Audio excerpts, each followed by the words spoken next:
William Jones লন্ডনের সবচেয়ে ধনী পরিবারের, সবচেয়ে অভিজাত পরিবারের সন্তান। তার মা ছিলেন মেরি নিক্স।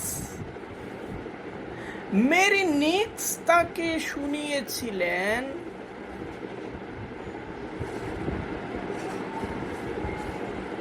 যে তুমি রাজপুত্র হয়েছ, অভিজাত পরিবারের সন্তান হয়েছ, এটা তোমার কোনো কৃতিত্ব না, এটা প্রকৃতির পছন্দ।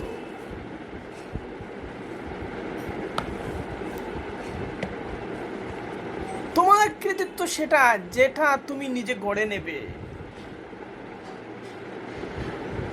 তুমি অভিজাত পরিবারের সন্তান হয়ে নিজেকে তৈরি করতে যদি পারো তাহলে এটা ছিল তোমার জন্য একটা আশীর্বাদ, আর যদি না পারো তাহলে এই অভিজাত পরিবারের সন্তান পরিচয়টা তোমার জন্য একটা অভিশাপ। মানিক্স শুনিয়েছিলেন তাকে, বাবা মারা গেছে।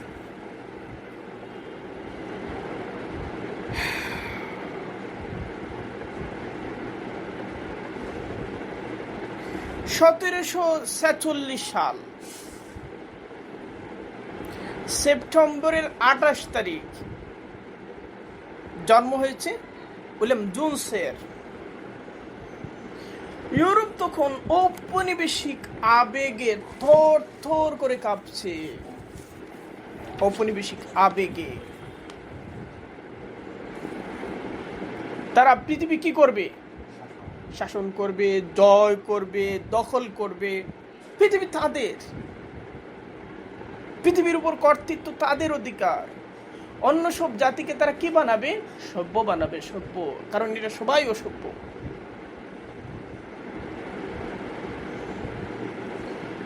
পোপতন্ত্রের আধিপত্যের একটা সময়ে প্রবল আধিপত্য তখন ছিল।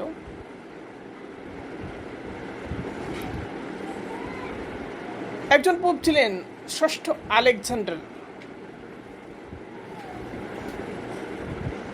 1494 সাল,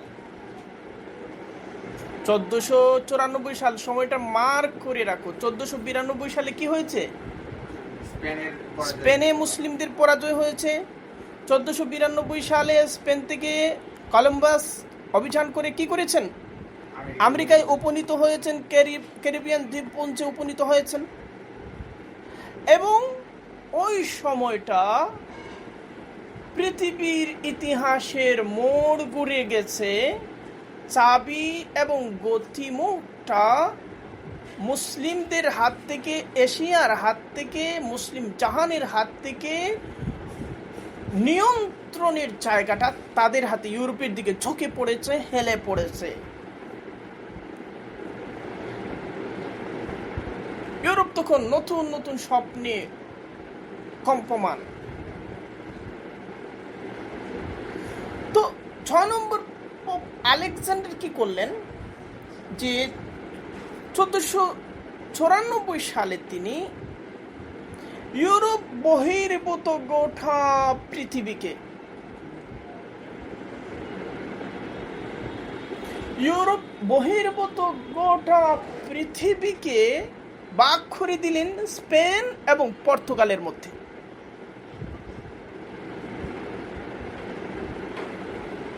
স্পেন এবং পর্তুগাল তারা দুটি রাষ্ট্র, কিন্তু আজ থেকে 4 বছর আগে ওই দেশটা শাসন করতো কারা? 1494 সালে যখন কার গঠন, তা থেকে 3 বছর আগে ওই দেশটা শাসন করতো কারা? মুসলমানরা শাসন করত। কিন্তু মুসলিম উচ্ছেদের পরে সারা পৃথিবীর সবচেয়ে ধনী রাষ্ট্র হয়ে গেল স্পেন। আমেরিকা থেকে সোনা দানা জাহাজ ভর্তি করে নিয়ে আসা হতো, এবং মুসলিমরা স্পেনকে সভ্যতার এত উপরে নিয়ে গিয়েছিলেন যে বাগদাদও স্পেনের সাথে পারত না, কারণ বাগদাদকে তখন তছনছ করে দিয়েছিল কারা? তাতারিরা। পৃথিবীর সবচেয়ে সমৃদ্ধতম শহরগুলো, সবচেয়ে শ্রেষ্ঠতম বিশ্ববিদ্যালয়গুলো, সবচেয়ে উন্নত গবেষণাগারগুলো, সবচেয়ে বিশাল এবং সমৃদ্ধ লাইব্রেরিগুলো, সবচেয়ে অগ্রসর সাংস্কৃতিক পরিবেশ, সমস্ত কিছু সেখানে স্পেনে মুসলিমরা তৈরি করে রেখেছে।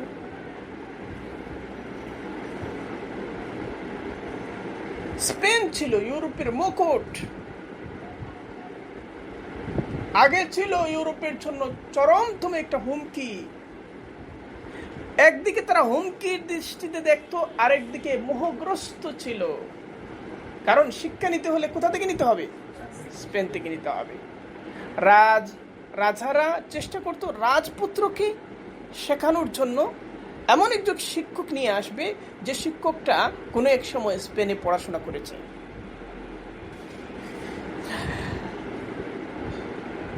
তার গৃহশিক্ষক হিসেবে কামনা করতো একজন মুসলমান পণ্ডিত, আর সে রাজনৈতিক পলিসির মধ্যে কামনা করতো মুসলমানদের পরাজয় এবং অধঃপতন। স্পেনের মুসলমানরা মার খেয়েছে কোন কারণে? রাজনৈতিক কারণে। রাজনৈতিক সচেতনতা তাদের ছিল না। রাজনৈতিক সচেতনতা, একটা জনগোষ্ঠী রাজনৈতিক হয়ে উঠতে হয়। একটা বিষয় মনে রাখো, একটা জনগোষ্ঠীকে কি হতে হয়? রাজনৈতিক জনগোষ্ঠী হয়ে উঠতে হয়। যে ওরা রাজনীতি করে, রাজারা রাজনীতি করে, বিশেষ একটা শ্রেণী রাজনীতি করে, রাজনীতি ওদের ব্যাপার।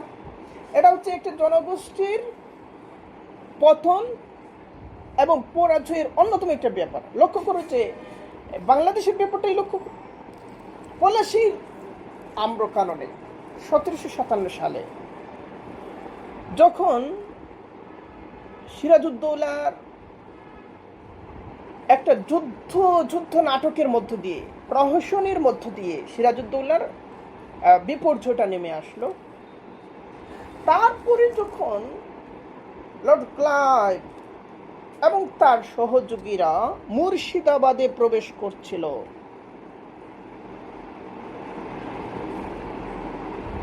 ওই সময় মুর্শিদাবাদের রাস্তার ডানে বামে দাঁড়ানো নারী পুরুষরা তামাশা দেখছিল যে নতুন এক শক্তি কি হচ্ছে, আসছে।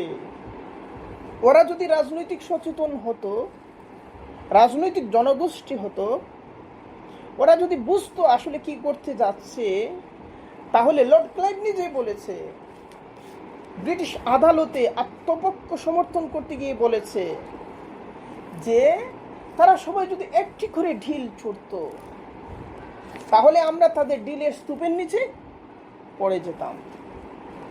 আমাদের পক্ষে সম্ভব ছিল না কি করা? বাংলা জয় করা। এর মানে কি? এর মানে হচ্ছে যে জনগোষ্ঠী এত অসচেতন, এই জনগোষ্ঠী অন্যের দ্বারা শাসিত হবার যোগ্য। যে অন্যের দ্বারা শাসিত হবার যোগ্য, সে শাসিত হবেই অন্যের দ্বারা, উপায় নেই। বুঝতে পেরেছ? বড় বড় বিশ্ববিদ্যালয়, বড় বড় শিল্প প্রতিষ্ঠান এবং মুসলিমদের অসচেতনতা দেখো, যে মুসলিমরা শাসন করছে। পুরো অর্থনীতিটা কার হাতে? জগৎ শেঠের হাতে। পুরো অর্থনীতিটা জগৎ শেঠের হাতে। স্পেন ছাড়া গোটা ইউরোপের যে অর্থনীতি, এই অর্থনীতির সমান অর্থনীতি ছিল তখনকার বাংলার। বুঝতে পেরেছ? আর এই বাংলার অর্থনীতির 90% এক ব্যক্তির হাতে ছিল, তার নাম জগৎ শেঠ। এটা কোন ধরনের সচেতনতা? এটা কোন ধরনের সচেতনতা? ব্রিটিশরা যদি বাংলা দখল না করতো, ইস্ট ইন্ডিয়া কোম্পানি যদি দখল না করতো, জগৎ শেঠ দখল করতো, মারাঠারা দখল করতো। ভারত যদি ব্রিটিশরা এসে দখল না করতো, মারাঠারা দখল করতো। মানে মুসলিমরা রাজনৈতিক সচেতন ছিল না। রাজনৈতিক অসচেতনতার ফলাফল হচ্ছে রাজনৈতিক পরাধীনতা এবং সামরিক পরাধীনতা। তোমার হাতে সর্বোচ্চ শক্তি সম্পন্ন সামরিক অস্ত্র যদি তাকেও, আর তুমি যদি রাজনৈতিকভাবে সচেতন না হও, সক্রিয় না হও, দৃষ্টিবান না হও, এবং সজাগ না হও, জনগোষ্ঠীকে যদি তৈরি না রাখো, তাহলে তোমার পারমাণবিক অস্ত্র তোমাকে কি করতে পারবে না, রক্ষা করতে পারবে না।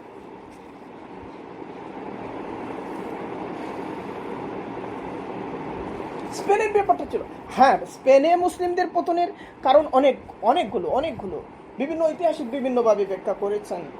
যারা মনে করেন যে মানে দাওয়াতের বিষয়টা বেশি করে ইয়া করা দরকার, তারা বলবেন যে দাওয়াত না থাকার কারণে। যারা বলবেন যে সশস্ত্র লড়াই এই জিহাদ, তারা জিহাদ না থাকার কারণে। যারা বলবেন অক্ষ, তারা বলবেন সেখানে অক্ষটা ছিল না। সবটুকুই মধ্যেই ঘাটতি এসেছিল, বুঝতে পেরেছ? সব জায়গায় ঘাটতি এসেছিল। স্পেনের মুসলমানদের শেষ সময়ে এমন কোনো মাস যায় নাই যে মাসের মধ্যে স্পেনের মুসলমানরা জিহাদের ময়দানে ছিল না, বুঝতে পেরেছ? এমন একটা মাস হচ্ছিল না যে মাসে স্পেনের মুসলমানদের একটা অংশ যারা জিহাদের ময়দানে ছিল না।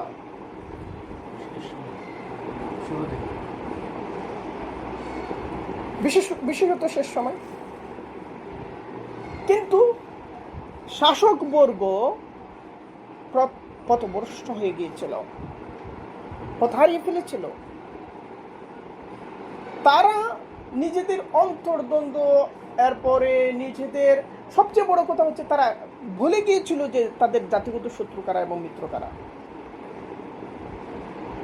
বুঝতে পেরেছ?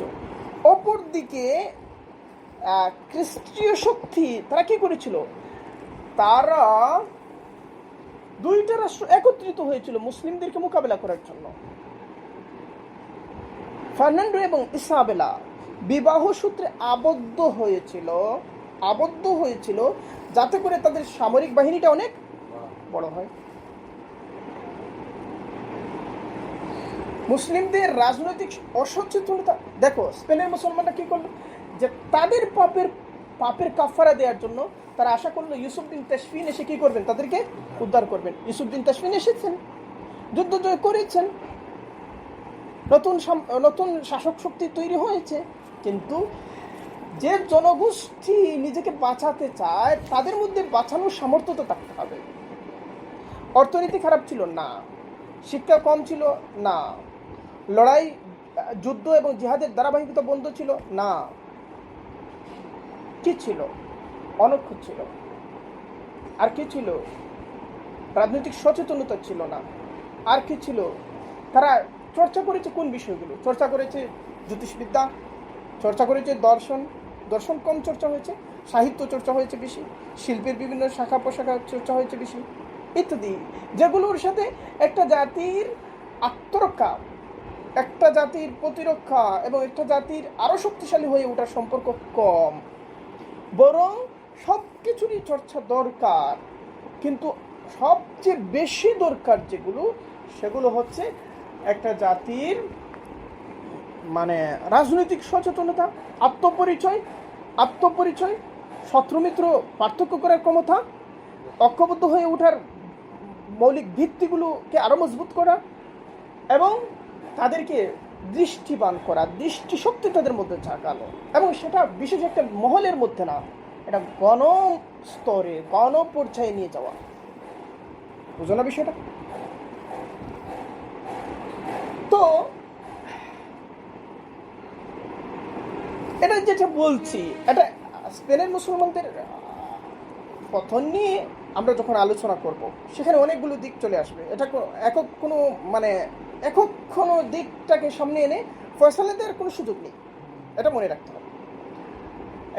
হবে। এটা বৃহৎ একটা ব্যাপার এবং দীর্ঘদিন ধরে চলে আসা একটা ব্যাপার। কিন্তু প্রধানত যে বিষয়টা সেটা হচ্ছে স্পেনে যেমন ঘটেছে, বাংলায় তেমন ঘটেছে, রাজনৈতিক অসচেতনতা, কাণ্ডজ্ঞান যদি না থাকে, তখনই একটা রাষ্ট্রশক্তি তার অর্থনীতিকে কুক্ষিগত হতে দেয় একজন বিশেষ ব্যক্তির হাতে অথবা একটা বিশেষ গোষ্ঠীর হাতে। বুঝো না? বাংলায় এটা ঘটেছে। জনগণের সাথে সম্পর্ক নেই, শাসকদের সম্পর্ক জনগণের সাথে নেই, রাজনীতির সম্পর্ক জনগণের সাথে নেই। রাজনীতি একটা শ্রেণীর ব্যাপার হয়ে গেছে। ওলামার সম্পর্ক জনগণের সাথে নেই, মাদ্রাসাগুলো বিচ্ছিন্ন দ্বীপ হয়ে গেছে, মসজিদগুলো বিচ্ছিন্ন দ্বীপ হয়ে গেছে, মসজিদগুলো শুধুমাত্র একটা সেজদা দেওয়ার জায়গায় পরিণত হয়ে গেছে। ওলামা মনে করছেন যে আমার দায়িত্ব হচ্ছে যত বেশি সম্ভব উত্তম একটা বই লেখা, যত বেশি সম্ভব সুন্দর করে একটা লেকচার দেওয়া। সাহিত্য হয়ে উঠেছে চিত্ত বিনোদনের খোরাক, জীবনের জাগরণের সাথে তার সম্পর্ক কমে যাচ্ছে, সেটা হয়ে উঠছে কেবলমাত্র শব্দের সাজসজ্জা। চিন্তাগুলো হয়ে উঠছে এক ধরনের বিনোদন, মাহফিলগুলো হয়ে উঠছে এক ধরনের সেখান থেকে মানুষ মজা পেতে চায়, সুরের লহরি পেতে চায়, কানের মধ্যে যত বেশি মধু ডালা হবে সেই জিনিসটা চায়। মানে যে জিনিসটা তাকে জাগানোর কথা ছিল সেটা হয়ে উঠছে ঘুমের উপাদান, ঘুমানোর উপাদান।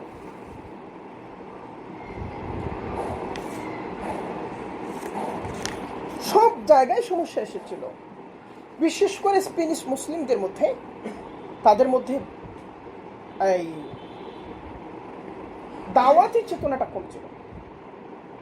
তারা জ্ঞান চর্চা করেছে, কিন্তু দাওয়াতি স্পৃহা এবং চেতনাটা তাদের মধ্যে কম ছিল, এবং সেখানে রোহানিয়তের চর্চাটাও সেই রকম ভাবে হয় না। বুঝতে পেরেছ? তারা শিক্ষক হয়েছে, ইউরোপের শ্রদ্ধা কুড়িয়েছে, কিন্তু দায়ী হয়ে তাদেরকে কি করে নাই, ইসলামে দীক্ষিত করার চেষ্টা করে না। ভারতেও যেমনটা হয়েছে। হ্যাঁ, ভারতের শাসক শক্তি দাওয়াতের ব্যাপারে অসচেতন ছিল, কিন্তু এখানে সুফি দরবেশরা এটা করেছে। স্পেনে আমরা সেই রকম শক্তিশালী খানকাগুলো আমরা পাই না। খানকা বলতে এখনকার লোকেরা কি বুঝে খানকা বলতে? আরে তখনকার খানকাগুলো ছিল একটা জীবনের কেন্দ্র, জীবন চর্চার এবং জীবন চর্চার একটা কেন্দ্র ছিল। সেখানে এইরকম কোনো শক্তিশালী এবং ব্যাপক আকারে প্রভাবশালী ইয়াগুলো আমরা পাই না। এর পিছনে অনেকগুলো কারণ ছিল বটে, কারণ ইউরোপ একদিনের জন্য মুসলিমদেরকে বিজয়ী হিসাবে দেখতে প্রস্তুত ছিল না। বুঝতে পেরেছ বিষয়টা? এর মানে হচ্ছে সামগ্রিক পরিস্থিতির, সামগ্রিক রাজনৈতিক পাঠটা অনুপস্থিত ছিল। বুঝলেন না বিষয়টা? সবকিছু মিলিয়ে সমস্যাটা তৈরি হয়েছিল। তো যাই হোক, আমি বলছিলাম যেটা, যে মুসলিমদের পতনের পরে দেখা গেল স্পেন তার কর্তৃত্ব এবং শক্তি সামর্থ্য, যেটা গতকাল ছিল মুসলিমদের জন্য একটা আশীর্বাদ, এরপরের দিন থেকে সেটা মুসলিম বিরোধী একটা প্রবল শক্তি হয়ে উঠেছে। এবং ষষ্ঠ আলেকজান্ডার যেটা করলেন, যে 1494 সালে গোটা পৃথিবীকে দখল করার, শাসন করার, শৃঙ্খলিত করার, উপনিবেশ বানাবার, সম্পদ লুট করার, মানুষকে দাস বানাবার এবং আরো যত কিছু করা যায় সমস্ত কিছু করার অধিকার তুলে দিলেন কাদের হাতে? স্পেনের হাতে এবং পর্তুগালের হাতে। স্পেন এবং পর্তুগাল যোগ্য ছিল, যোগ্যতাটা নতুন করে তাদের তৈরি করতে হয় নাই। আমেরিকা মুসলিমদের আবিষ্কার বইয়ের মধ্যে আমি তখনকার ইয়াটাকে আমি নো ক্রুসেড হিসেবে অভিহিত করেছি। এটা ছিল নো ক্রুসেড, স্থল ক্রুসেডের মাধ্যমে ইউরোপ সর্বোচ্চ চেষ্টা করেছে, প্রায় 250 বছর ধরে ধারাবাহিকভাবে চেষ্টা করেছে, মুসলিম দুনিয়াকে করতলগত করতে পারে নাই, কিন্তু সেটা পেরেছে কিভাবে? নৌ ক্রুসেডের মাধ্যমে। ইউরোপীয় নৌ শক্তির হাতেই মুসলিম সভ্যতার কি হয়েছে? পতনটা ত্বরান্বিত হয়েছে নৌ শক্তির হাতে। আর নৌ শক্তির পুরো ব্যাপারটা ছিল জ্ঞান বিজ্ঞান নির্ভর। পুরো ব্যাপারটা কি ছিল? জ্ঞান বিজ্ঞান নির্ভর। দুঃসাহসী অভিযান, জীবন বাজি রাখা অভিযান, মৃত্যুর ঝুঁকি নেওয়া অভিযান, সেগুলো তারা করেছে। এবং পুরো একটা প্রজন্ম, তাদের মধ্যে একটা উন্মাদনা তৈরি হয়েছে যে পুরো দুনিয়াকে আমরা দখল করব। এখানে ওখানে, আফ্রিকা, এশিয়া, যেখানে যাওয়া যায় সব জায়গায় তারা গিয়েছে, অজানা সমুদ্রের মধ্যে ঝাঁপিয়ে পড়েছে। উদ্দেশ্য কি? উদ্দেশ্য হচ্ছে যে সাগর পথে গিয়ে স্থলপথে যে জনপদগুলো তারা দখল করতে পারে নাই, সেগুলোকে সাগর পথে গিয়ে দখল করা। এমনকি তারা ভারতে এসেছিল, উদ্দেশ্য ভারত ছিল না, মূল উদ্দেশ্য ছিল তারা জেরুসালেম যাবে। কিন্তু তখনকার সম্পদ এবং সমৃদ্ধিটা ছিল সোনা নির্ভর। যার কাছে যত বেশি সোনা সে তত বড় ধনিক। খবর গিয়েছিল যে ভারতের রাস্তাঘাটে সোনা পাওয়া যায়, ঘরে ঘরে সোনা পাওয়া যায়। আর তাদের কাছে পাদ্রীরা প্রচার করেছিল যে মুসলিম দুনিয়া এত সম্পদ এবং সোনা এবং ঐশ্বর্যে বন্যায় ভেসে যাচ্ছে, এরকম সমৃদ্ধি, এরকম প্রাচুর্য। আসলেই তাই ছিল। ইউরোপ তখন এমন ছিল, যারা নলখগড়ার মধ্যে সে ওইটা দিয়ে একটা ঘর বানিয়ে মানে কি, ধরো শিয়ালেরও তো একটা গর্ত থাকে, সেটাও তো শিয়ালের কাছে একটা ঘর, এইরকম ঝুপড়ির মধ্যে থেকে তারা মনে করতো যে আমি অনেক কিছু, বুঝতে পেরেছি, অনেক কিছু। রান্না বান্না ভালোভাবে করতেও জানতো না, রান্না বান্না কিভাবে করতে হবে সেটা জানতো না। আরে বাথরুম ব্যবহার করবে, এটা তো অকল্পনীয় ব্যাপার, এরকম একটা যুগ। তাদের কাছে যখন মুসলিম জাহানের সৌর্য, বীর্য, সমৃদ্ধি, সৌন্দর্য, উন্নত জীবন, সৌকি এবং মানে সব ধরনের ঐশ্বর্যমণ্ডিত জীবনের চিত্রগুলো তাদের সামনে আসলো, তখন তারা এইভাবে চোখে হাত দিয়ে ভাবতে থাকলো, তাহলে এই দুনিয়াতে এই স্বর্গ আছে, আমরা কেন এখানে পড়ে আছি? এবং তাদেরকে শোনানো হলো আসলে এটা ভোগ করার অধিকার তোমাদের। ওরা কি করে নিয়েছে? ছিনিয়ে নিয়েছে।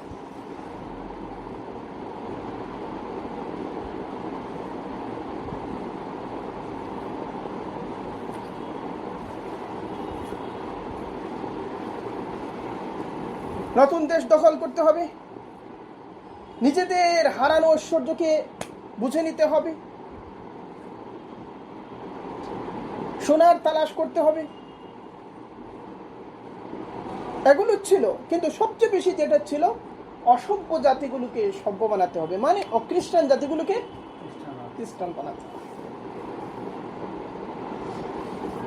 পোপতন্ত্র তাদেরকে এই বিশ্ব শাসনের কর্তৃত্ব দিল, অধিকার দিল, এজন্য যে একটাই শর্ত ছিল যে তারা অখ্রিস্টান জাতিগুলোকে কি বানাবে? খ্রিস্টান বানাবে।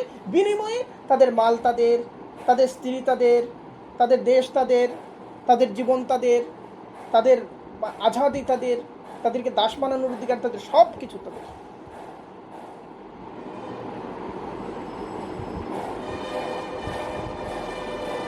এখন স্পেনের ভাগে দিয়ে দেওয়া হলো উত্তর এবং দক্ষিণ আমেরিকা, পুরো দুই মহাদেশ, বুঝতে পেরেছ? ব্রাজিল, আর্জেন্টিনা, ইকুয়েডর, এরপরে এই হুগো চাভেজের দেশ কি চিলি, এরপরে ভেনেজুয়েলা, আরো যা যা আছে, বুঝতে পেরেছ? আর পুরো আমেরিকা মহাদেশ, বুঝতে পেরেছ? পুরো আমেরিকা, কানাডা, এগুলোর মালিক কে? স্পেন। পুরো দুই মহাদেশ। আর পর্তুগালের ভাগে দেওয়া হলো আফ্রিকা, ভারতবর্ষ এবং প্রাচ্যের যে ধরো এই মালয়েশিয়া, ইন্দোনেশিয়া ইত্যাদি যে দ্বীপাঞ্চলগুলো, এই দ্বীপাঞ্চলগুলো, এগুলো সবগুলোর মালিক পর্তুগাল।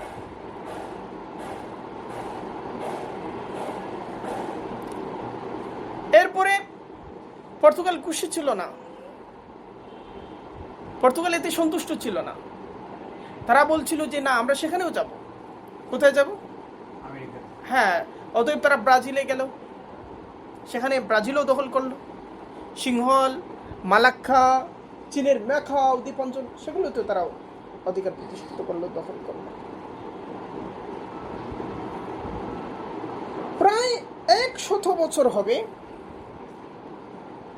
এবং 100 বছরের বেশি সময় হবে স্পেন এবং পর্তুগাল ইউরোপের জন্য নতুন একটা যুগ এবং পৃথিবীর জন্য নতুন একটা বাস্তবতার দরজা খুলে দিয়ে নিজেদের আধিপত্য শেষ করে দিল।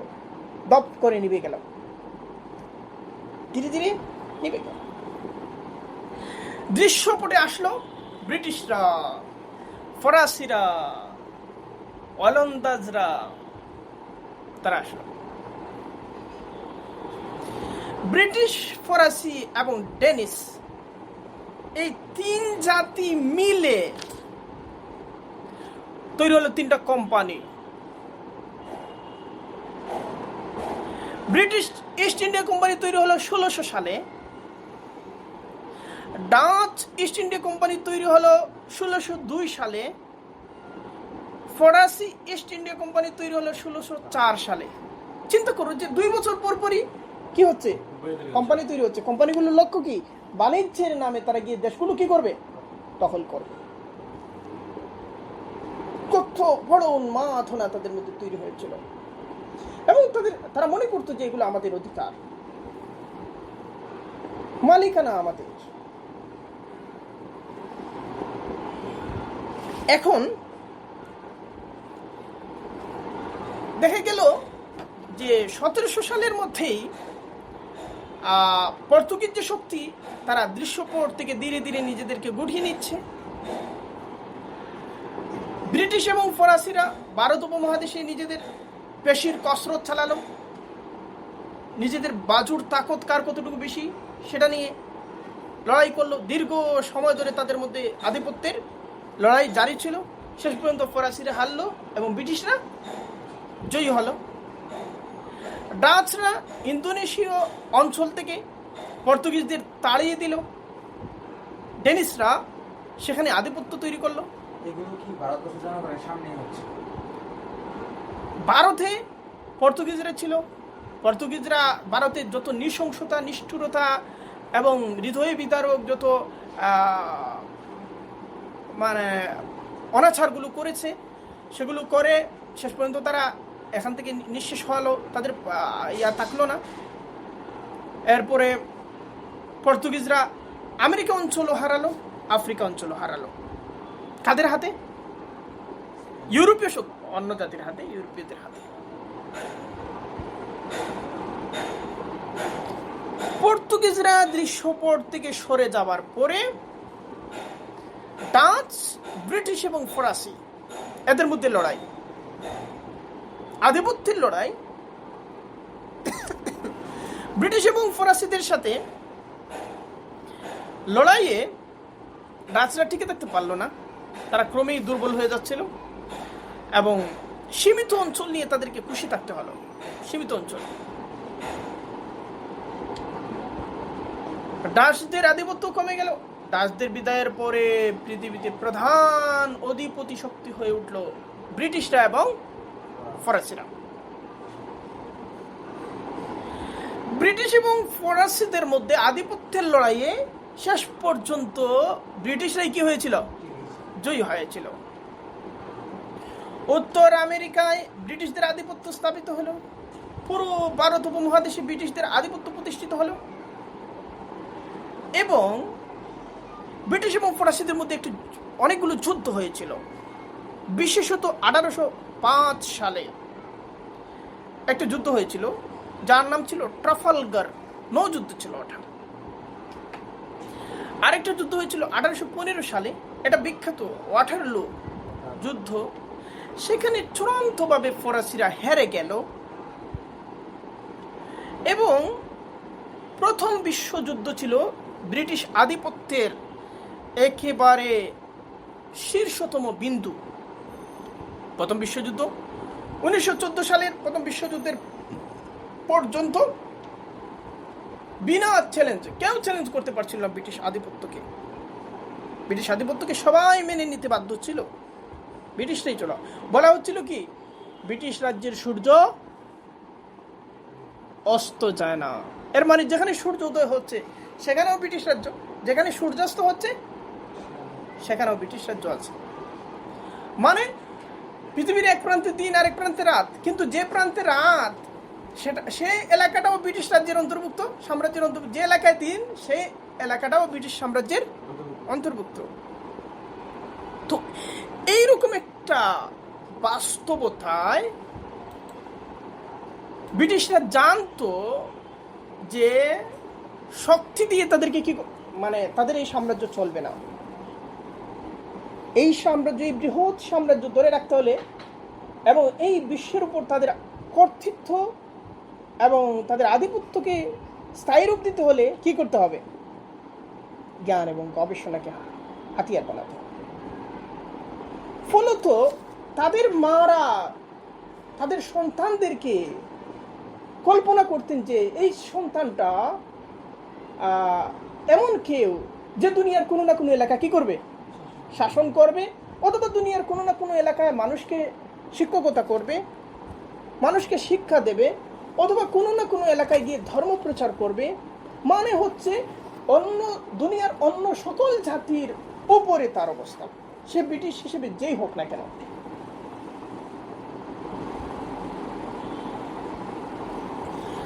মানে হচ্ছে তাদের মধ্যে জাতিগতভাবে এই উপলব্ধিটা তৈরি হয়ে গিয়েছিল যে আমরা হচ্ছি পৃথিবীতে শাসক জাতি। একজন মার মধ্যে যেমন একজন স্কুল পড়ুয়া ছেলের মধ্যে তেমন, একজন বৃদ্ধের মধ্যে তেমন। আর ঠিক ওই সময়টায় মুসলিম দুনিয়ার মধ্যে পরাজয়টা এসে গিয়েছিল। আসল পরাজয়টা ঘটে মনের ভিতরে। আসল পরাজয়টা কোথায় ঘটে? মনের ভেতরে। মানসিক পরাজয়টা ঘটে গিয়েছিল। কি সেই পরাজয়? মুসলিমরা ধরে নিয়েছিল যে আমরা পৃথিবীতে শাসিত হব, আমরা পৃথিবীতে পরাজিত থাকবো, আমরা সেই জাতি। কারণ সব জায়গায় শুধু পরাজয় আর পরাজয়, সব জায়গায় শুধু মার খাওয়া আর মার খাওয়া, সব জায়গায় শুধু লাঞ্ছনা আর উৎপাত। অবস্থাটা এমন ছিল 1714, 15, 16, 1705 এই সময়টা। তখনকার পশ্চিমা পণ্ডিতদের অনেকেই বলছিলেন যে আমাদের জীবদ্দশায় আমরা দেখব ইসলাম পৃথিবী থেকে বিলুপ্ত হয়ে গেছে।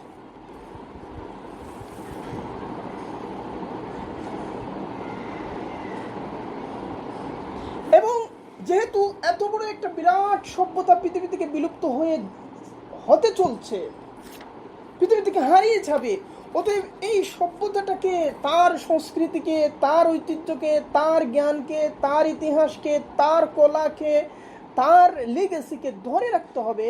সেজন্য ইউরোপীয়দের, জ্ঞানীদের, পণ্ডিতদের, লেখকদের বড় একটা অংশ ইসলামের প্রতি মমতা নিয়ে, দয়ার্দ্র হয়ে, সহমর্মী হয়ে ইসলাম গবেষণার মধ্যে অনেক বেশি মনোযোগী হলেন। এই সময়ের লেখকদের একটা অংশের মধ্যে দেখা যাবে তারা যখন ইসলামকে উপস্থাপন করছেন, দয়ার সাথে উপস্থাপন করছেন। এর পেছনে কারণটা লোকেরা বুঝে না। তখন সাবেক কোপ, 14 শতকের সেই কোপ, 15 শতকের সেই কোপ, 16 শতকের সেই কোপ, সেই অগ্নি, সেই উত্তাপ, সেই আক্রমণ, সেই ধার, সেগুলো কমে এসেছে।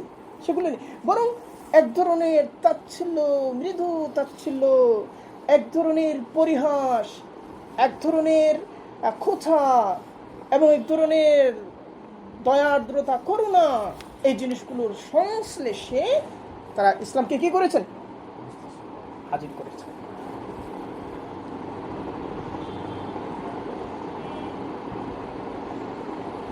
ওই সময়ের সন্তান উইলিয়াম জোন্স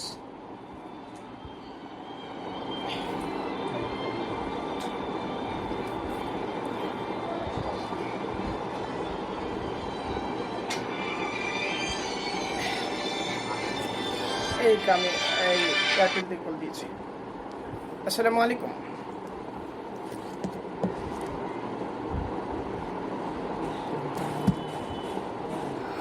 আচ্ছা, এখন একটা বিষয় দেখো যে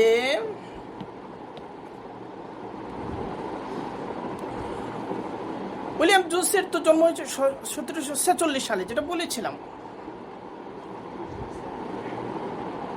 দেখো, স্কুলে যখন তিনি পড়াশোনা করছেন, বাবা মারা গেছেন, মা তাকে শিখিয়েছেন যে তোমার গৌরব নিজ হাতে তোমাকে কি করতে হবে?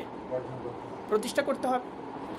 স্কুলে যখন পড়ছেন, পাঠ্যপুস্তক অধ্যয়নে সর্বোচ্চ মনোযোগ এবং কৃতিত্বের পাশাপাশি গ্রিক ভাষা শিখে নিয়েছেন, লাতিন শিখে নিয়েছেন, আধুনিক ইউরোপীয় যতগুলো ভাষা আছে, ফরাসি ভাষা, জার্মান ভাষা, ইংরেজি তো আছেই, এই ভাষাগুলোর উপর তিনি তার পারদর্শিতা অর্জন করে নিয়েছেন।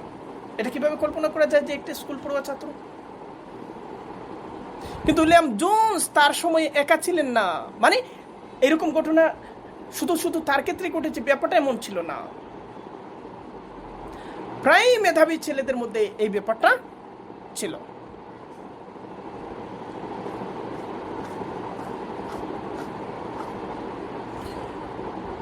উচ্চশিক্ষার জন্য তিনি অক্সফোর্ডে আসলেন 1764 সালে।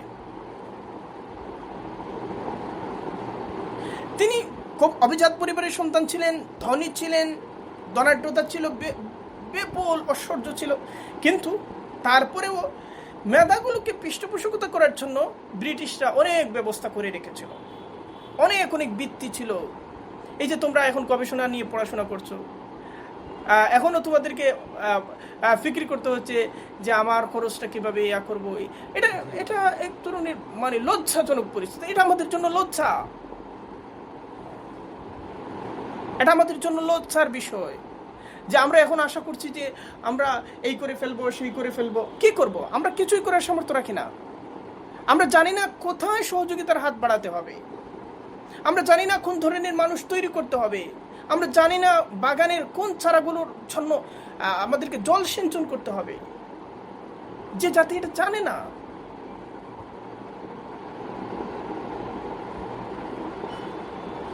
তিনি যখন অক্সফোর্ডে এসেছেন, একটা ছিল সাইমন বেনেট ফাউন্ডেশন। তাদের অনেকের ব্যাপারটা এরকম ছিল যে তিনি অনেক বড় বিত্তবান, অনেক ধনী, তার প্রচুর ধন আছে। তো তিনি কি করবেন, যখন যাবেন, মারা যাওয়ার আগে তিনি তার নামে একটা ফাউন্ডেশন করে গেলেন। তার নামে একটা ফাউন্ডেশন, যে আমার এই অর্থের এই অংশটা আমার সন্তানরা ভোগ করবে, আর এই অংশটা এই গুণাবলী সম্বলিত মেধাবীদের জন্য বৃত্তি হিসাবে দেওয়া হবে, এখান থেকে বৃত্তি দেওয়া হবে। বুঝো না ব্যাপারটা? এটা তখন একটা সংস্কৃতিতে রূপ নিয়েছিল যে ধনীরা এমন করতই। শোনো, কেউ যদি পৃথিবীতে বড় হয়, কোনো জাতি পৃথিবীতে যদি বড় হয়, শাসক হয় এবং নিজেদের মর্যাদাকে বিশ্বের দরবারে প্রতিষ্ঠিত করে, তাহলে বুঝতে হবে তাদের মনটা ইতিমধ্যে কি হয়েছে, বড় হয়েছে। বুঝতে হবে তাদের ভিতরে ইতিমধ্যে বেশ কিছু বড়ত্বের গুণাবলী তাদের মধ্যে কি হয়েছে, জায়গা করে নিয়েছে। ফলত একজন মেধাবীকে চিন্তাই করতে হতো না। একজন নিঃস্ব এতিম যার কিছুই নেই, সেও সর্বোচ্চ মেধার প্রয়োগের সুবিধা পাচ্ছিল, সেও তার আত্মবিকাশের সব ধরনের সুবিধা পাচ্ছিল।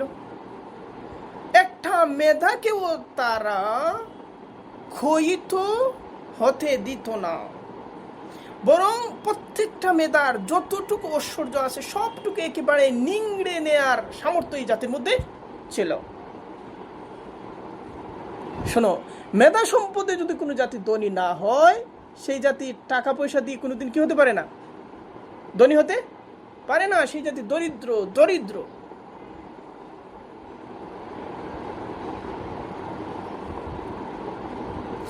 ব্রিটিশরা শাসন করেছিল, আমেরিকানরা এই করছে সেই করছে, ইসরায়েল এই করছে সেই করছে। দেখো তাদের শক্তিটা কোথায়, তারা বিনিয়োগটা করছে কোথায়, তারা পানি ঢালছে কোন জায়গায়, তাদের মেধাগুলোকে তারা কিভাবে কাজে লাগাচ্ছে, তাদের সন্তানরা কি কি স্বপ্ন থেকে বড় হচ্ছে, তাদের মায়েরা তাদের সন্তানদেরকে কিভাবে তৈরি করছে, তাদের স্কুলগুলোর চরিত্র কি, তাদের স্কুলগুলো কিভাবে তাকে গড়ে তুলছে, তাদের সমাজ কিভাবে অনুকূল পরিবেশ দিচ্ছে। আমাদের বাস্তবতা হচ্ছে, একটা মেধা যদি বিকশিত হওয়ার সম্ভাবনা তৈরি হয়, তাকে উঠিয়ে আনার জন্য, এগিয়ে আনার জন্য, যেখানে 100টা হাত সামনে এগিয়ে আসার দরকার ছিল, সেখানে 100টা হাত এগিয়ে আসে তাকে চেপে ধরার জন্য। সেটা অনইসলামিক মুসলিমদের মধ্যে, অনইসলামিক অংশের মধ্যে যতটা নেই, তার চেয়ে অনেক বেশি কোন জায়গার মধ্যে, যারা নিজেদেরকে ইসলামপন্থী বলে দাবি করে।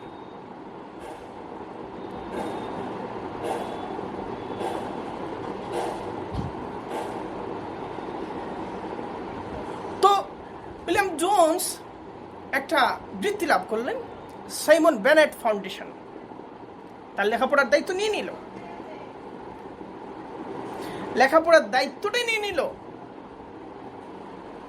আর মাকে চিন্তা করতে হবে, জোসকে চিন্তা করতে হবে যে মাস শেষে আমার খরচ তো কেন সে বড় গবেষক হবে না।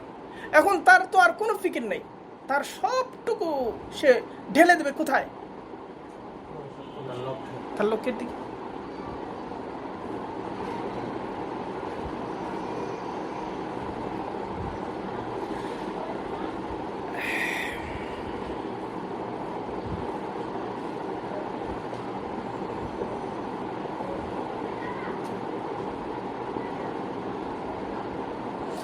ক্লান্তিহীন গবেষণা তিনি চালিয়ে গেলেন।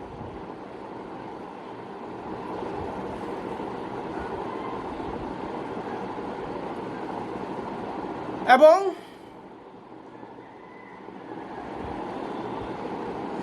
আরবি এবং ফার্সি ভাষায় অর্জন করে নিলেন দক্ষতা, যদিও এটা তার বিষয় ছিল না। 1768 সালে অক্সফোর্ডে তিনি স্নাতক ডিগ্রি অর্জন করেছেন।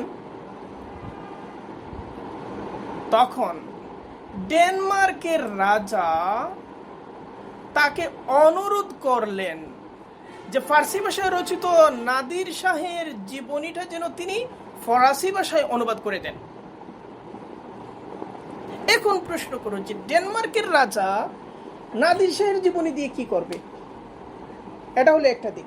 দ্বিতীয় দিক হলো উনি অক্সফোর্ড থেকে লেখাপড়া মাত্র শেষ করেছে, ডেনমার্কের রাজা কেন তাকে অনুরোধ করবে? মানে হচ্ছে ওই মেধাটার প্রতি কোথায় ব্রিটেন আর কোথায় ডেনমার্ক, ডেনমার্ক থেকে ওই মেধাটার প্রতি কি করা হচ্ছিল? নজর রাখা হচ্ছিল। চিন্তা করো,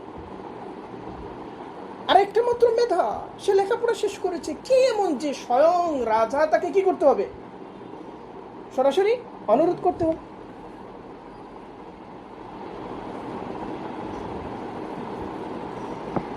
এখন নাদির শাহের জীবনী তিনি অনুবাদ করে দিলেন ফরাসি ভাষায়। ডেনমার্কের রাজা নাদির শাহের জীবনী দিয়ে কি করবে? হ্যাঁ, তার জানা দরকার ডেনিসরা তখন প্রাচ্যের মধ্যে লড়াই করছে আধিপত্য প্রতিষ্ঠার জন্য।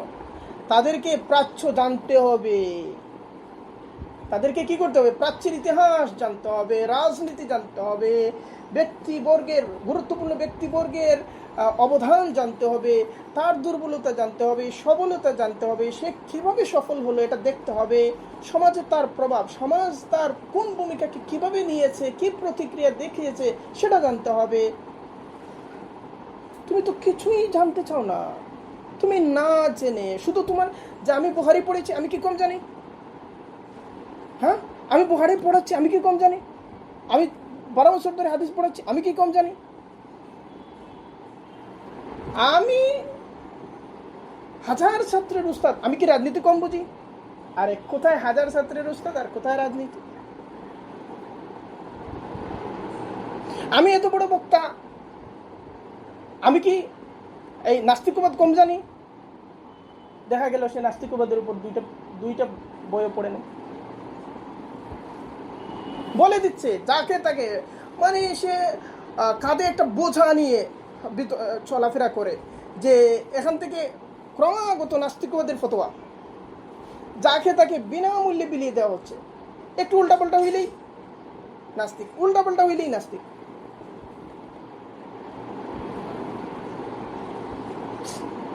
যাকে নিয়ে কাজ করবায়, যে ক্ষেত্রে, যে অঙ্গনে, যে ময়দানে কাজ করবায়, সেটা তোমার প্রতিপক্ষ ময়দান যদি হয় বা সেটা যাই হোক, তাকে সম্যকভাবে কি করতে হবে? সম্যকভাবে জানতে হবে, সম্যকভাবে জানতে হবে, সামগ্রিকভাবে জানতে হবে। কি দরকার ছিল ইলম জোসের আরবি এবং ফার্সি শেখা? তার পাঠ্য বিষয়ের মধ্যে তো এটা ছিল না, কারণ তিনি জানতেন যে তিনি প্রাচ্য নিয়ে কাজ করবেন। অতএব প্রাচ্যকে জানতে হলে আমাকে কোরআন পাঠ করার, কোরআনের অর্থ বোঝার, সিহাসিত্তা বোঝার, ইসলামী সাহিত্য বোঝার এবং মূল ভাষায় তাকে বোঝার কর্তৃত্ব এবং সামর্থ্য অর্জন করতে হবে। এটা এরকম ব্যাপার না। কাউকে হারিয়ে দেওয়া, কোনো একটা সভ্যতাকে হারিয়ে দেওয়া, কোনো একটা জাতির বিরুদ্ধে উঠে দাঁড়ানো, মাথা তুলে দাঁড়ানো, এটা এরকম ব্যাপার না যে আমি পল্টনের যত জোর আছে সব জোর একত্রিত করে সাউন্ড গ্রেনেডের মতো চিৎকার করলাম আর ভেঙে পড়লো, আমেরিকা ভেঙে পড়লো, ইন্ডিয়া ভেঙে পড়লো।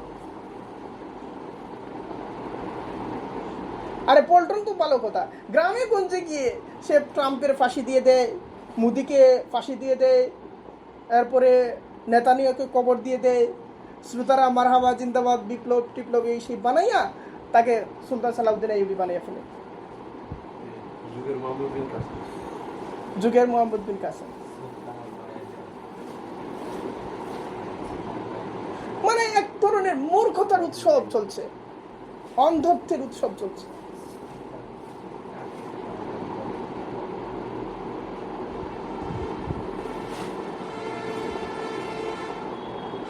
তো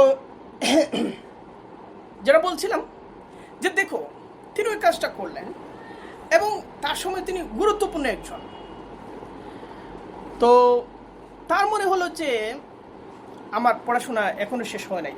আরে পড়াশোনা তো যত বেশি ইচ্ছা চালিয়ে নেওয়া যায়, কোনো সমস্যা নেই, কোনো চিন্তা নেই যে না না না আমাকে অবশ্যই পারিবারিক দায়িত্ব নিতে হবে, আমাকে অবশ্যই কোনো একটা পেশা নিতে হবে, কোনো চাপ নেই।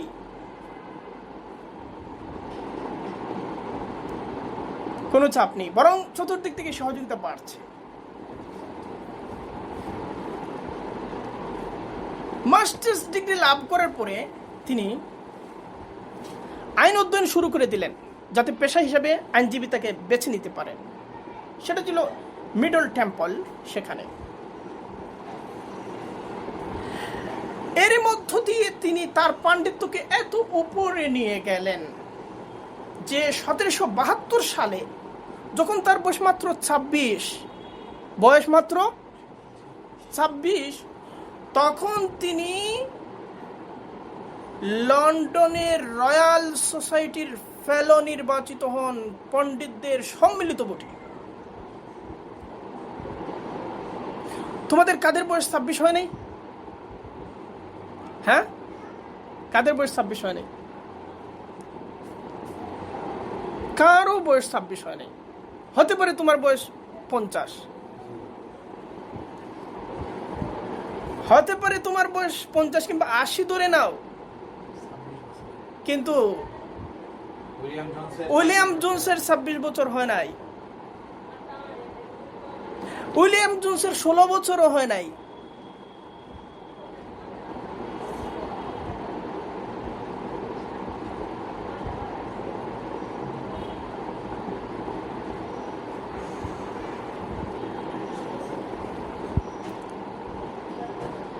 এখন ব্রিটিশ সরকার জানতো উইলিয়াম জোনসকে কোথায় কাজে লাগাতে হবে, কোথায় তাকে প্রয়োজন সেটা জানতো। তিনিও জানতেন কোথায় তাকে কাজ করতে হবে।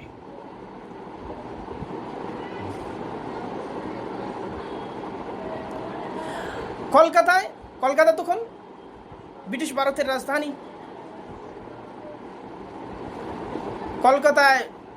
কলকাতার সুপ্রিম কোর্টে বিচারকের একটা চেয়ার তার জন্য অপেক্ষমান ছিল।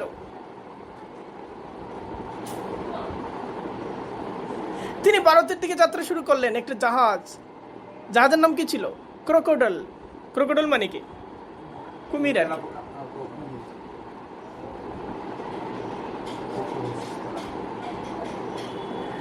জাহাজে সওয়ার হয়ে তিনি যাত্রা করলেন। সাথে তার স্ত্রীর নাম ছিল আনা মেরিয়া।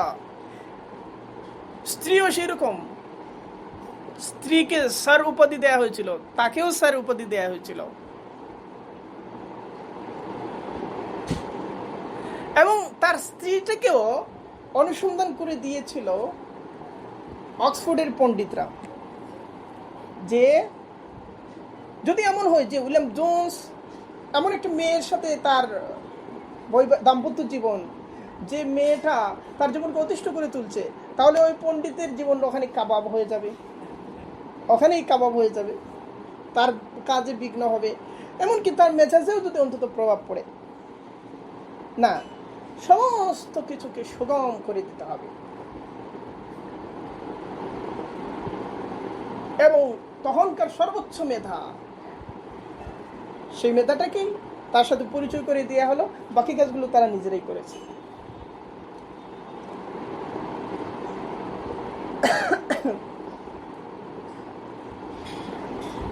তো যখন তিনি ভারতের উদ্দেশ্যে যাত্রা করেছেন সস্ত্রীক,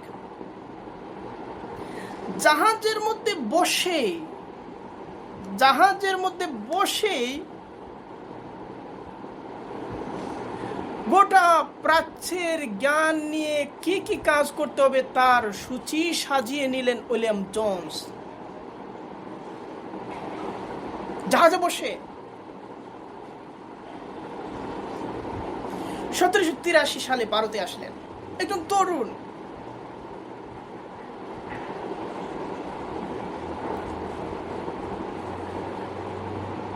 ভারতে আসার অভিজ্ঞতা কেমন, আসার পরে তার অনুভূতিটা কেমন, সেটা শোনার জন্য ভারতের রাজা, শাসক গোষ্ঠী এবং শিক্ষাবিদ মহল উদ্গ্রীব ছিলেন। উইলিয়াম জোন্স এখানে আসার অনুভূতিটা কেমন, তিনি কি শোনাবেন।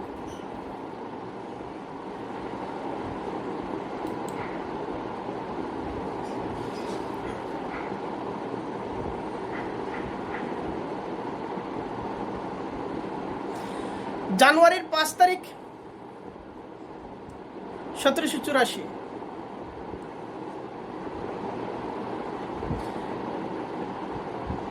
আইনজীবীদের নিয়ে এবং প্রশাসনের কর্মকর্তাদের নিয়ে একটা অনুষ্ঠান হলো। সেখানে জোন্স প্রথম ভাষণ দিলেন। তিনি বললেন যে দখল করেছো ভারত, আমরা শাসন করছি, এটা ভালো কথা, কিন্তু আমরা যদি এই শাসনের অনুকূলে নিজেদের জ্ঞানগত প্রস্তুতি না সারি এবং এখানকার মানুষের মানসিকতাকে পুনর্গঠন না করি, এখানকার শাসিতদের মানসিকতাকে যদি পুনর্গঠন না করি নিজেদের হাত দিয়ে, তাদের চিন্তাকে যদি নিজেদের হাত দিয়ে নির্মাণ না করি, তাদের ইতিহাসকে যদি নিজেদের হাত দিয়ে তৈরি না করি, তাহলে এই শাসনটা কি হবে না, স্থায়ী হবে না। অতএব প্রাচ্যের জ্ঞান নিয়ে আমাদেরকে গবেষণার একাডেমি তৈরি করতে হবে। একদিনের ভাষণ, ওই দিনই সিদ্ধান্ত গৃহীত হয়ে গেল যে সেজন্য একটা প্রতিষ্ঠান তৈরি করা হবে, যার নাম ছিল এশিয়াটিক সোসাইটি অফ বেঙ্গল। তার প্রথম প্রধান হলেন, চেয়ারম্যান হলেন উইলিয়াম জোন্স।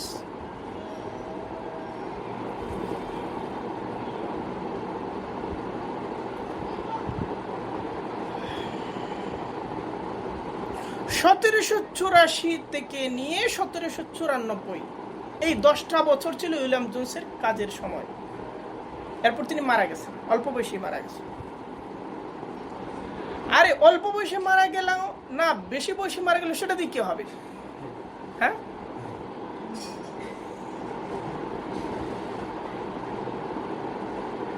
আমাদের এক শ্রেণীর ছাগল আছে, ওরা মানুষকে কি দিয়ে মাপে? বয়স দিয়ে মাপে। আরে অবাক হবার কিছু নেই, ছাগল তো আর ছাগলের কাজই করবে।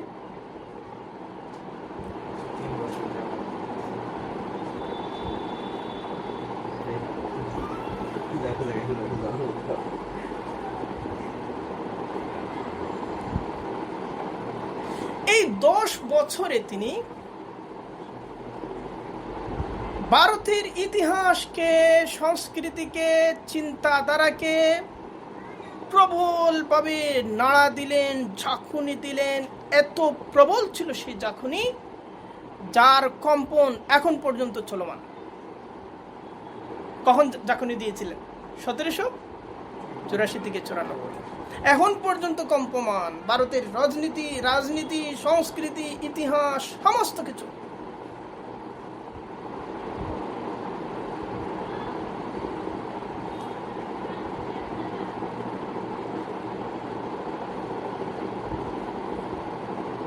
এই 10 বছরে এশিয়াটিক সোসাইটির বার্ষিক সভাগুলোর মধ্যে উইলিয়াম জোন্স 10টা ভাষণ দিয়েছিলেন।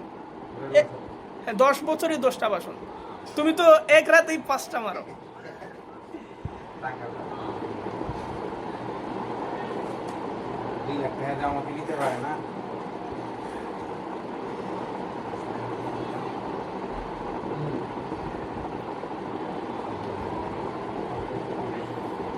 এই 10টা ভাষণ 10টি দুনিয়ার দরজা খুলে দেয়। কয়টা? 10টা দুনিয়ার দরজা খুলে দেয়।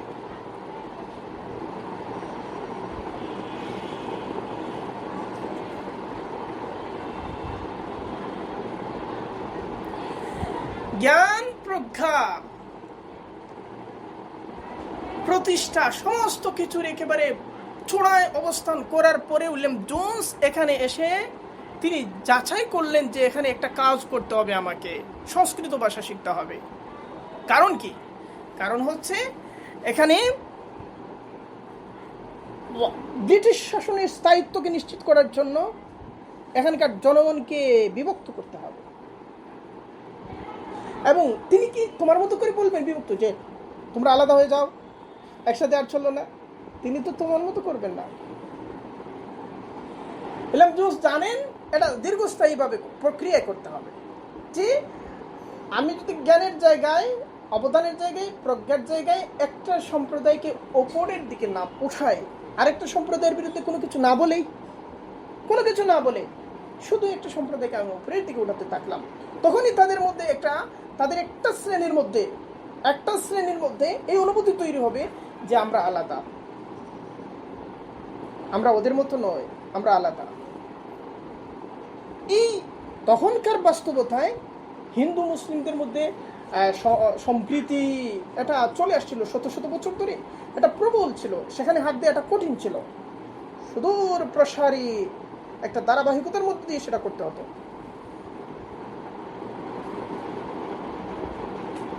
এবং তিনি আসলে কি করতে যাচ্ছেন সেটা কে জানে? তিনি তো সবাই দেখতেছে খুবই ভালো কাজ করছেন। তিনি কি করছেন? তিনি সংস্কৃত ভাষার সাহিত্যকে ইউরোপের কাছে পরিচিত করে তুলছেন, এবং তিনি কবি জয়দেবের গীত গোবিন্দ এবং হিতোপদেশ এবং মনুসংহিতা সেগুলোকে ইংরেজিতে অনুবাদ করছেন, ল্যাটিন ভাষায় অনুবাদ করছেন। সবচেয়ে প্রভাবশালী কাজ ছিল কালিদাসের শকুন্তলা। এই নাটকটাকে তিনি প্রথমে ইংরেজি, এরপরে লাতিনে অনুবাদ করলেন, এবং সেটা নিয়ে ইউরোপীয় মিডিয়া এমন হইচই শুরু করে দিল যে এমনকি জার্মান কবি গ্যাটে কি বলেছিলেন যে কেউ যদি যৌবনের ফুল এবং বার্ধক্যের ফল, কেউ যদি পৃথিবীর ধূসর সৌন্দর্য এবং স্বর্গের অমলিন সৌন্দর্য একই জায়গায় দেখতে চায়, তাহলে সে কালিদাসের শকুন্তলা যেন দেখে। গেটে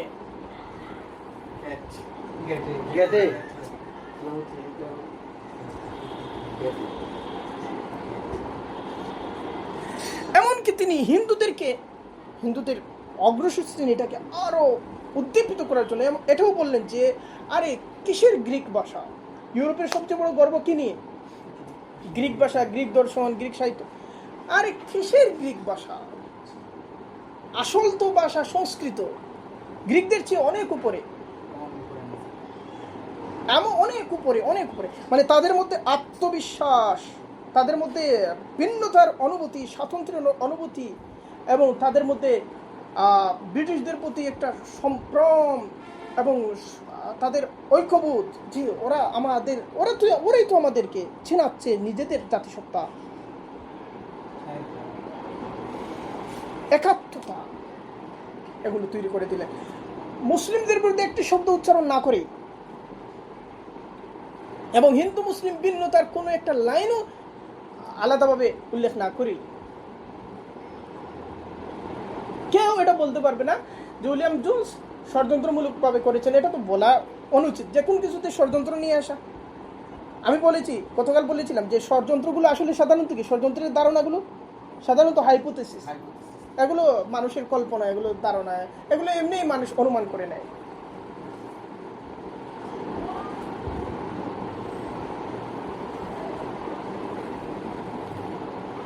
কেউ এটা বলতে পারবে না যে তিনি এটা মানে একটা বৃহৎ উদ্দেশ্য থেকে এগুলো করেছেন, এরকম কোনো চিহ্ন তিনি রেখে যান না। তিনি তো রেখে যান নাই, কিন্তু তারপরে ওরা যা করলো সেটা মর্মান্তিক দাস্তান। হিন্দু মুসলিমদের মধ্যে এত বিভাজন, এবং তাদের এখন আমি যে হিন্দু মুসলিমদের বিভাজনের কথা বলছি, যে তারা হিন্দু মুসলিমের বিভাজন, এই কথা শুনলে আরেকজন বলবে, হ্যাঁ তাহলে কি আপনি হিন্দু মুসলিমদের ঐক্য চান? তাহলে কি আপনি তাওহীদ এবং শিরিকের মধ্যে পার্থক্যের কথা জানেন না? তাহলে তো আপনি আল ওয়ালা ওয়াল বারা জানেন না? তাহলে আপনার ইমান শেষ, তাহলে আপনি কাফির, মানে তাহলে আপনাকে মেরে ফেলা দরকার। মানে কোথা থেকে কোথায় যাবে যে একমাত্র খোদা তাআলা? এই ধরনের একটা অবস্থা তৈরি হয়েছে। কোন জায়গায় বলা হচ্ছে, কোন প্রেক্ষাপটে বলা হচ্ছে, কোন পরিস্থিতি বলা হচ্ছে, কোনো কিছু যে হিন্দু মুসলিম সহাবস্থানের কথাটা কেন আসবে? কেন আসবে যেখানে তাদেরকে পাইলে মেরে ফেলতে হবে? কারণ কুফরটা হচ্ছে এমন একটা পাপ যার শাস্তি হচ্ছে মেরে ফেলা।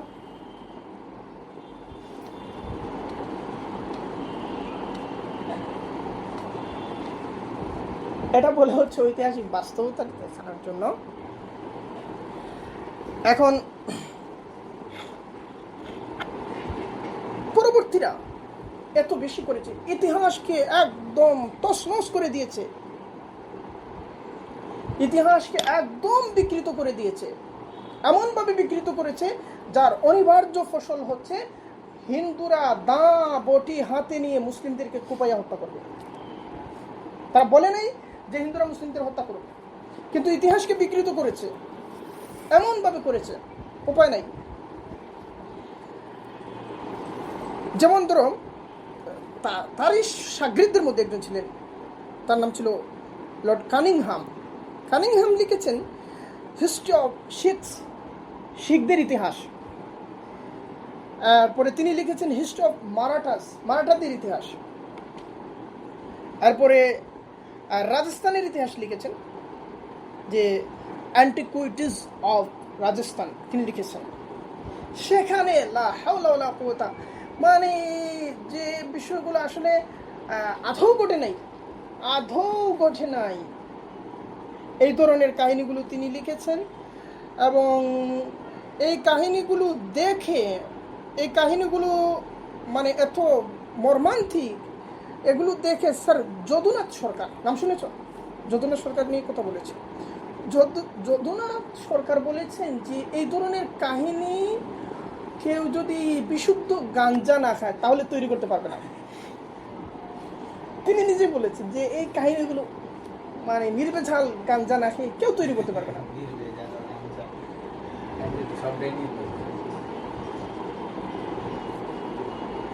সেখানে তিনি যে মুসলিমরা কত নৃশংসভাবে মারাঠাদের মেরেছে, কত নৃশংসভাবে মানে হিন্দুদের উপর অত্যাচার করেছে, এই সেই যা,